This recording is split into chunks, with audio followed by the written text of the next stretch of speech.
Easy കടലക്കറി. ഇത് വറുത്തരക്കാത്ത കടലക്കറിയാണ്. എങ്കിലും നല്ല ടേസ്റ്റും ഉണ്ട്, നല്ല ക്രീമി ടെക്സ്ചറും ഉണ്ട്. തേങ്ങയൊന്നും ചേർത്തിട്ടില്ല. ഇതൊരു പ്രാവശ്യമെങ്കിലും ഉണ്ടാക്കി നോക്കണം. ഒരു പാനിൽ ഒരു 3 സ്പൂൺ വെളിച്ചെണ്ണ ഒഴിച്ച് അതിലേക്ക് ഒരു ഉള്ളിയും ഒരു ഉരുളക്കിഴങ്ങും ഇട്ട് ഒരു കഷ്ണം ഇഞ്ചിയും മല്ലിയിലയും കറിവേപ്പിലയും ഇട്ട് നന്നായി വഴറ്റുക. ഉള്ളിയും ഉരുളക്കിഴങ്ങും കുറച്ച് വെന്തതിന് ശേഷം 2 ജീരകവും ഇടുക. പെരിഞ്ജീരകവും സാദാ ജീരകം. 1/4 ടീസ്പൂൺ മഞ്ഞളും 1 ടീസ്പൂൺ മുളകും 1 ടീസ്പൂൺ മല്ലി, 1/2 ടീസ്പൂൺ കുരുമുളക് എന്നിവയിട്ട് നന്നായി വഴറ്റുക. ഇപ്പോൾ തന്നെ ഉരുളക്കിഴങ്ങൊക്കെ നന്നായി വെന്തിട്ടുണ്ട്.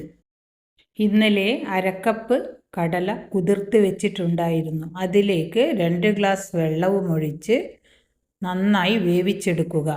വെന്തതിന് ശേഷം അതിൽ ഉപ്പുമിട്ട് ഫ്രൈ ചെയ്ത് വെച്ച ഉള്ളി ഉരുളക്കിഴങ്ങും ഇട്ട് ഇതുപോലെ ഡ്രൈയിൽ കഴിക്കാനും പറ്റും. ഡ്രൈ ആയി കഴിക്കുമ്പോഴും നല്ല ടേസ്റ്റാണ്. എനിക്കിവിടെ കുറച്ച് ഗ്രേവിയുടെ ആവശ്യമുണ്ട്. അതുകൊണ്ട് പകുതി മാത്രമേ ഇതിൽ ഇട്ടിട്ടുള്ളൂ. അതിൻ്റെ കൂടെ കുറച്ച് കടലയും വേവിച്ച് വെച്ച കടലയും ഇട്ട് വെള്ളവും ഒഴിച്ച് നന്നായി അരച്ചെടുക്കുക. അരച്ചെടുത്തത് ചേർത്ത് കുറച്ച് വെള്ളവും ചേർത്ത് തിളപ്പിച്ചെടുക്കാം. ഇനി ഇതിൽ വറുത്തിടേണ്ട ആവശ്യമില്ല.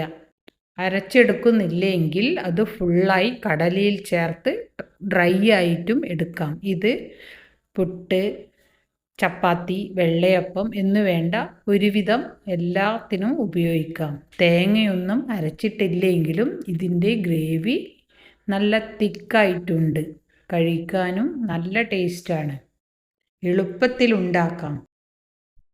തേങ്ങയില്ലാത്തവർക്ക് ഈസിയായും ടേസ്റ്റിയായും ഇതുപോലെ ഉണ്ടാക്കാം.